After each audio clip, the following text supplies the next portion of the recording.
This was absolutely predictable. Meghan Markle is raging over the success of Victoria Beckham's Netflix reality series. She believes the streaming giant has pumped far more marketing resource and PR energy into the new reality show from the fashion designer than they ever did with Love Meghan. Now, that may be true, but Meghan needs to realize there's a real reason for that. And it's because while she comes across as a fake weirdo on With Love Meghan, and she wasn't even prepared to show us inside her own home, Victoria Beckham, the former Spice Girl, for all of her faults, and there are many, opened up everything in this series. We were inside her home. We were inside her business.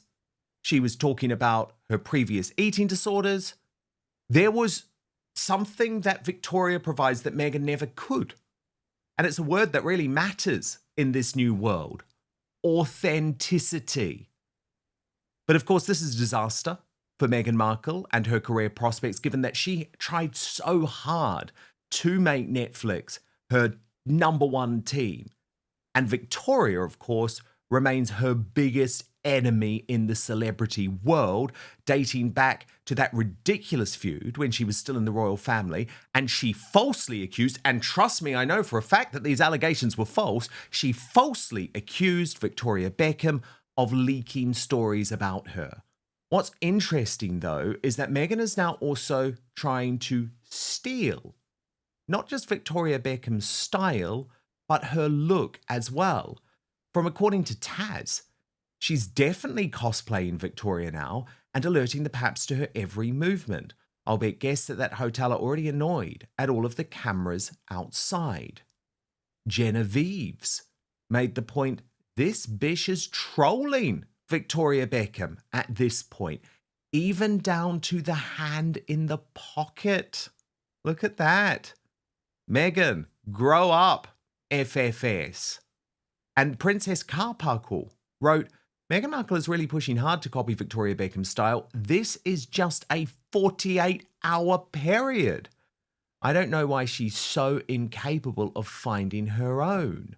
If it's not her dead mother-in-law or her estranged sister-in-law she's ripping off, now it's Lady Beckham. Sorry, Victoria's style is so much better.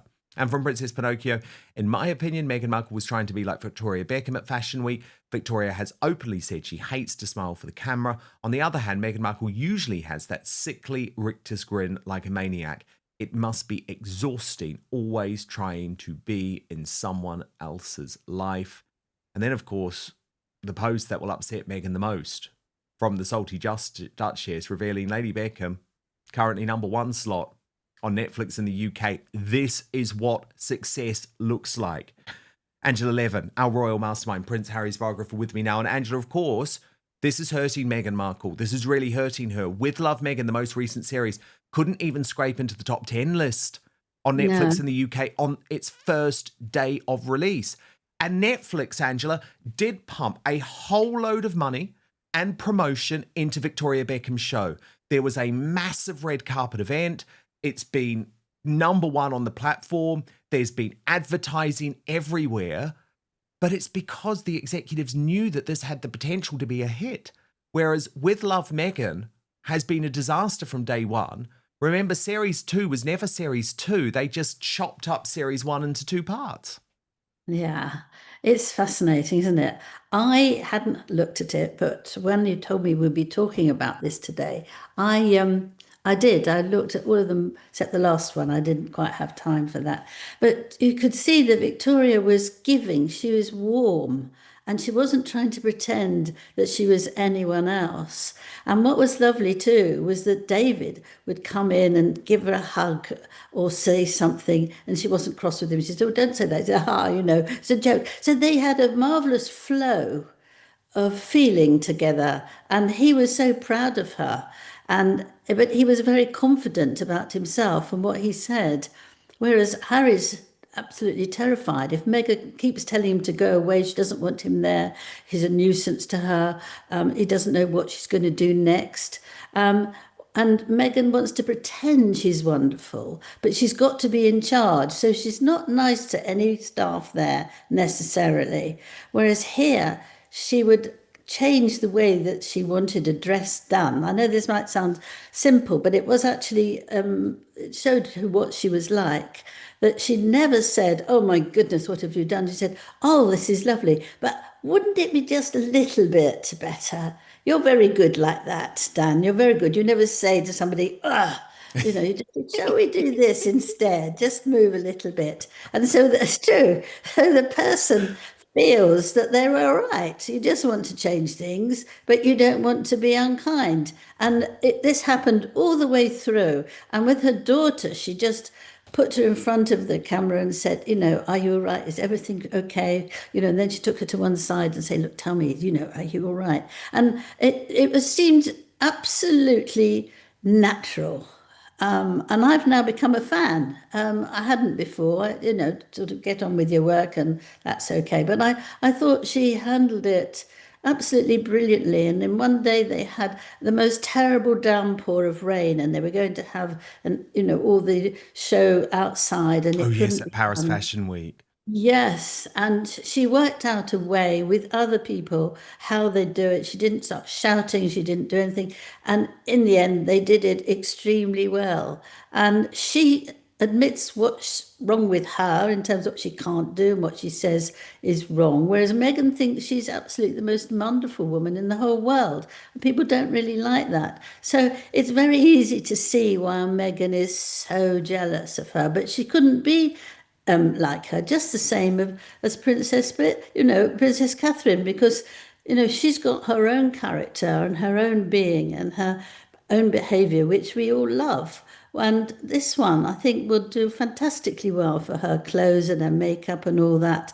But Meghan hasn't got that. Meghan hasn't got something that you want to draw to, and America, I was told by two people who were there and mentioned her, they said, no one likes her. Absolutely no one can stand her.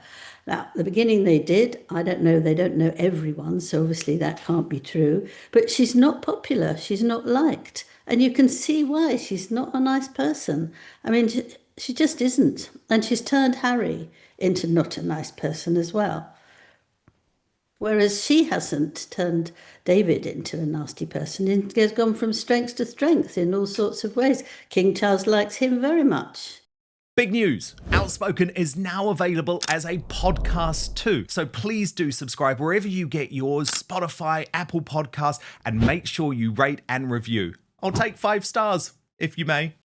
Yeah, I mean, oh goodness, so much to pick up on there, Angela.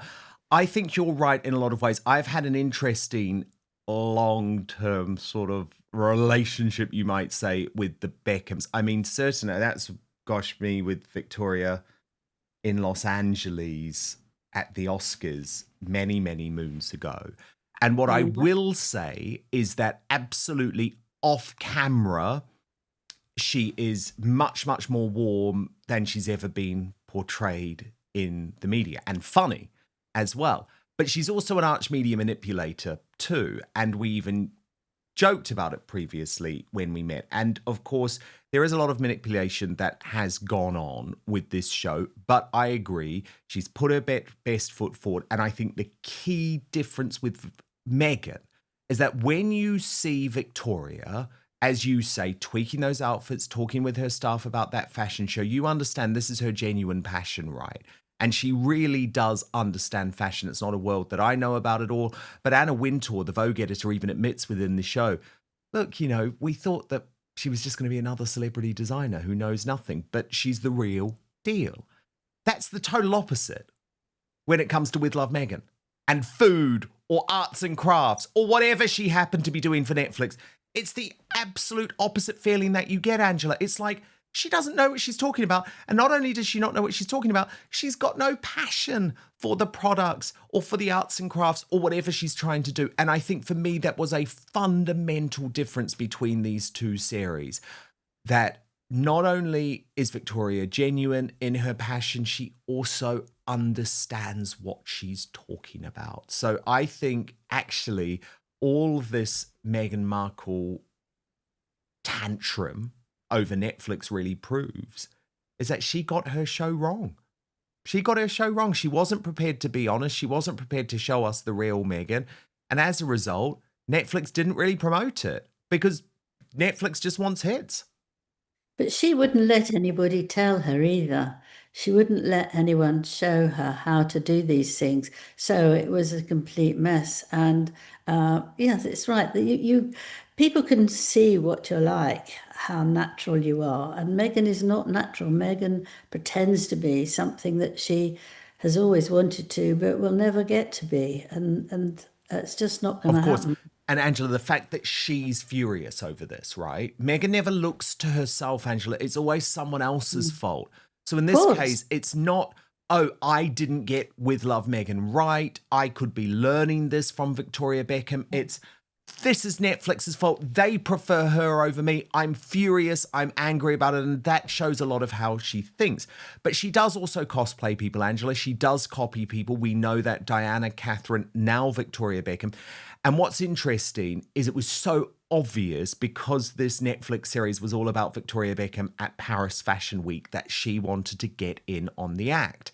And of course, we now have this absolutely mortifying confirmation from Balenciaga and Pier Paolo Piccioli, who is the creative director of Balenciaga, that he never invited Meghan to the show. No. He never invited her. She invited herself. She pushed herself on this brand. And he's now admitted this in a video interview, Angela. Previously, we just saw the quotes, but he wasn't misquoted because The Cut has now actually released the video of the conversation. Watch this and I'll get you to respond off the back. The Duchess of Sussex there in 2 custom looks, one white, one black. How did that happen? But actually, I like everything in my life, it just happened. We started texting some years ago. Texting? Texting, yeah. And because we met and we continue like texting. Yeah. And yeah, it just happened. She said, I'd love to come to your show. We've been talking about the moment. I was starting in Balenciaga. I was kind of explaining what I was about to do, and how I wanted to manage the house. And yeah, it just happened. She's never been to a fashion show. I know. So, Angela, I mean, she invited herself. I know. And she travelled by plane alone. You know, she wanted to do that. This is what I mean, that Meghan now is going to do what she wants regardless. She's strong. She doesn't need anyone with her. I mean, it's absolutely fascinating. But also, apparently, she texts lots of men to see if they could, she'd like to come and meet them. I'm not saying this is anything wrong here. I'm just saying that that's how she does it. If she wants to see someone or go somewhere that they're, in charge of, she texts them. Can you believe it? A member of the royal family. Well, she's not really, but can you believe it? I mean, it's dangerous. 2, you don't know what you're going to if you've never met someone. And she hadn't met this man, but it's breathless, isn't it? Absolutely breathless. And Harry is obviously not involved. It's just totally mortifying. There was a really interesting conversation, Angela, online between Shauna Kay, who does lots of great work, and Tom Sykes of The Royalist, where they have a respectable debate about whether Meghan Markle is a success in that fashion world. I'm interested in your view, but let's watch this first. But first, one of the big questions we keep coming back to on this show is who controls the future? Big tech, governments, or us? Because let's be honest, technology is moving faster than anyone imagined. Artificial intelligence isn't some far-off concept anymore. It's already reshaping everything from the media to your workplace and even the way we think. And here's the thing, you can either sit back and let the Silicon Valley's elite dictate where this goes, or you can actually get ahead of it, learn how to use it, take back some control. That's why I've partnered today with Outskill, because they're giving you the tools to do exactly that. And I don't know if you've realized it, but 2026 is less than 100 days away. And if you look back at those goals you set at the start of the year, have you really made the progress you wanted, especially when it comes to learning new skills? Well, there's still time. I've managed to double my own progress this year by diving into what I think is the most valuable skill of the decade, AI. Because right now, companies like Microsoft and Meta are poaching AI first talent like mad. It's competitive, but this Halloween, there's nothing to be afraid of because Outskill has you covered. The world's first AI-focused education platform is hosting a 2-day AI Mastermind workshop this Saturday and Sunday from 10 a.m. to 7 p.m. Eastern Time on both days. Over 10 million people have already attended this training worldwide, and many have gone on to build AI-powered businesses, generating thousands of pounds a month, even with zero coding experience. It's rated 4.9 out of 5 on Trustpilot, and normally it costs $395. But for my audience, you can grab a completely free seat as part of their pre-Halloween sale. This isn't another boring online course. You'll be learning directly from experts at Microsoft, people actually shaping the AI revolution. In just 2 days, you'll master 10 plus AI-powered tools, learn AI tricks inside Excel sheets and presentations, build AI agents, automate your workflow, and start getting ahead of the curve. And you'll be joining a global AI learning community full of people like you who actually want to do something with this technology, not just talk about it. Seats are limited, so don't wait. The link is right at the top of the description and in the pinned comment below. So grab your free seat now for Outskill's 2-day AI Mastermind, 100% free for the first 1,000 people. Oh, and if you want insider updates, join their WhatsApp community before the big weekend kicks off. This is your chance to turn curiosity into capability and maybe even a new career. But now, back to the show. Probably even watching tonight don't realise that a lot of royal journalists are also in that WhatsApp group, and also a lot of royal journalists for some reason hide the fact that they have any direct notification from Harry and Meghan's team. They won't admit it because they're too scared of the backlash, I suppose. But it's interesting that you just came out and were truthful. That did impress me a lot. I wanted to get into Meghan in Paris, legs up in the limo and the lights of Paris gliding by. And I saw your article you did in the Daily Beast, and I've got a quote. And this quote I quite agree with. What once looked like a clean break between the Sussexes and the rest of the royal world now feels blurred. Now I'll accept that because Europe, Paris is a lot closer than Melodramacito, so I'll accept that one. But this one nearly sent me into apoplexy. Meghan remains every inch a duchess.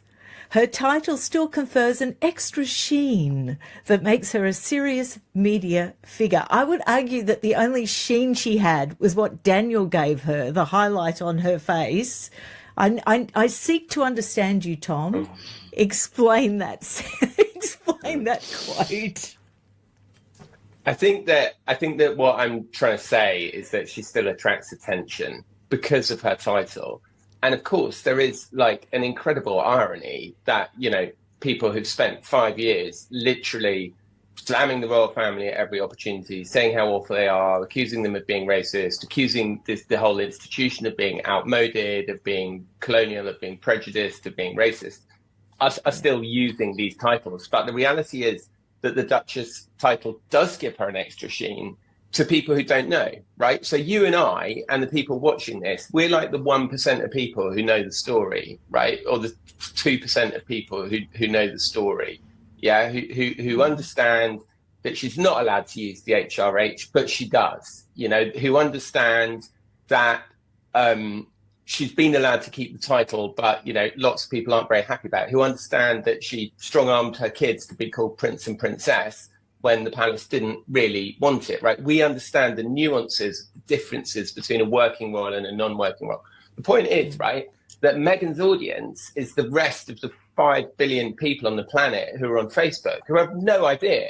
And my point is that to the whole rest of the world, the people who aren't invested in the royal story, being a Duchess is something, right? It is something. Being an HRH, even if you're not entitled to use it, they don't know the difference. And it's like, Who do you agree with there, Angela?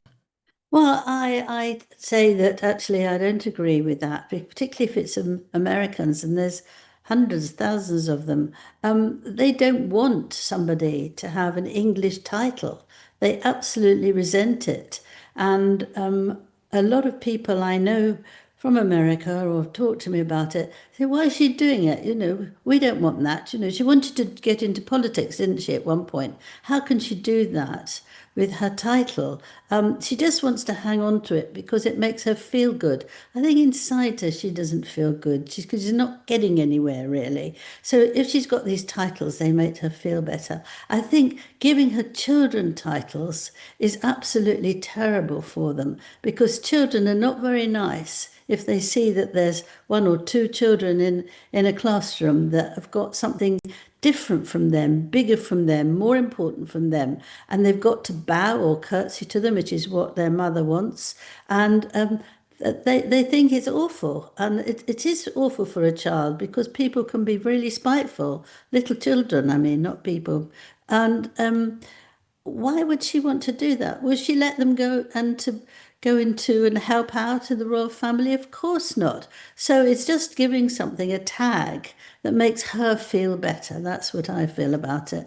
Some people couldn't care less what she's doing. They see what she's like and they don't like it, so they just don't get involved with it. But actually, if you do it for children and for herself, she just needs it. And Angela, this as ever tongs debacle, which was sort of overshadowed Yes. somewhat by what then happened in Paris, but Oh, it's still burst out haunting laughing. her. It's still haunting her in America, Angela. I've got a couple of things I want to show you on this. The Yes. Americans are waking up. Watch this. Yes, I put my glasses back. Meghan Markle, she married the whiny, balding, redhead younger brother, whose eyes are real close together. She married him, and she's been trying to position herself as this big lifestyle guru, but she's a really nasty person. So she started this business, and it was just a cluster. It found out she was just white labeling all this stuff. Probably half or anything that's like food is just cheaply produced, and I'm sure some of her stuff is made in China. It's just ridiculous. Anyway, she's been trying to pass herself off as this new Martha Stewart. And then she actually, because they always bragged about her freakish attention to detail, apparently not so much, because she actually posted an image to her Instagram account where she was using the canning tongs upside down. The green right there, those are rubber. That's the rubber part of the tongs that picks up the jar, and the material is such that it doesn't slip on the glass. And she's using the handles to do it. That's not even a canning pot. That's a whole other issue. She's using the handles to do it. She posted this on her own Instagram account. 100% of the time you drop the jar using those tongs that way. 100% of the time. I cannot believe that she posted that. Exact same tongs. That's how they're supposed to be used. It is. She was holding the green part. Now you see how dumb that is. She was holding the green part. And I have to wonder, does she have people that hate her that work for her? Everyone's talking about this picture. What's wrong with it? Well, a couple things. One, she's leaning over the stove, which is not particularly safe to do. Second, the jar lifter is upside down. So if you're holding it, backwards basically, and the handles are gripping the jar is going to starts moving around, and it'll be totally unsafe. This is the part where it should be gripping the jars. So Angela, this has gone far, but I thought that It's question from scary. Dana was most interesting though, right? Does she have people that hate her working for her? But it's not that. It's that she doesn't listen to anyone. Yeah, exactly. She's the boss. She won't let anybody tell her what to do. And she actually took a look at it. That's how I do it. And that's how she went to do it. She doesn't ever ask, and she doesn't actually try to get things right because she feels that she will automatically because she's just such an amazing, intelligent, wonderful human being. But, she needs to work out who she really is, take a holiday, work out who she is, and come back as someone who's softer, easier, you know, and try not to be so ridiculous because people will just laugh at you. She does think she knows about everything. I mean, she's talking about looking after children. She doesn't know. She's not an expert in looking after children. My goodness, not. Covering their faces and all that, never letting anybody see, stopping them seeing from their grandparents and cousins. That is not actually a wonderful mother, but she thinks she's a wonderful mother, and she wants to spend her 1 hour a week on the charities telling people how to behave. She does tell people what to do because she thinks she knows. But she might know for herself. That's what she wants to do for herself, is fine. But this sort of thing is nonsense. And once people see that, you're stuck with it, aren't you? You're stuck with being so stupid to do that. And everyone can always say to you, if you pick it up, wait, make sure you're not going to do it the right way around. She'll go, Exactly. Angela, on a more serious note, Prince Harry has basically gone back to square one with King Charles after writing to the hard left new UK Home Secretary, a woman called Shabana Mahmood, to ask for a review of his security, which of course is something that puts his father right back into the target zone and makes it virtually impossible for them to continue communicating. So he can't help himself, can he? When it changed from to Labour Party, she asked the Prime Minister if he would help her, and he didn't. No surprise there. And then she'd gone on to the new woman, and I can't imagine. She's so busy. She's got so much to do. There's thousands of people she's trying to look after and get them out of ships and all that. So Harry wants to do this. And how come he would go to his father, be nice, and say, I'm going to come 5 times a year, and it's going to be wonderful. I want to do other people's jobs. Oh, no, you don't, but he offered. And he then tries to go back to court again, and that's not a good idea. And he has said that he's going to go back to court and he's going to put aside talking and being with his father. So what does that mean? It means he couldn't care less about his father, really, because otherwise he wouldn't do that. It's incredibly rude. And he just feels that he's got to do this, and he doesn't really care about him. He wants the money, and he wants a bit of stuff that you shouldn't be hearing and get paid for it. But this is a terrible insult, and he wants to do it as well. Go to court and see if they can get him the 24/7 protection. Now, I suspect that he would try for 4, because this is part of my idea that they want to go back to London or at least United Kingdom, and actually they can all go around as much as they like for fun, because they won't get it as senior royals, but that's what they want, and they prefer to put Harry's father to one side so they can get on with him going to court and doing it. But it's just insane. How long can you do it? It's been going on for a very, very long time, and he won't give in. He's very determined, but he can't expect his father to do anything, to criticise his own country and to make things right just for Harry. It's not going to happen. No, it's really not. It's really not. Angela Levin, brilliant analysis as ever. That is our royal mastermind, Prince Harry's biographer. Thank you so much. And of course, if you do want much, much more from Angela and I, then make sure you sign up to my Substack, www.outspoken.live.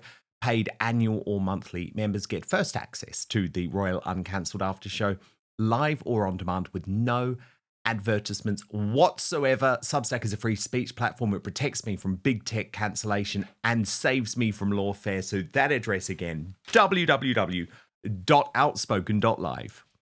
Thank you so much for watching Dan Wootton Outspoken. Please click on my face just to the bottom left to subscribe to this brand new independent news source and turn on the notification bell so you'll be alerted to our brand new live shows, uncancelled interviews, and special royal episodes.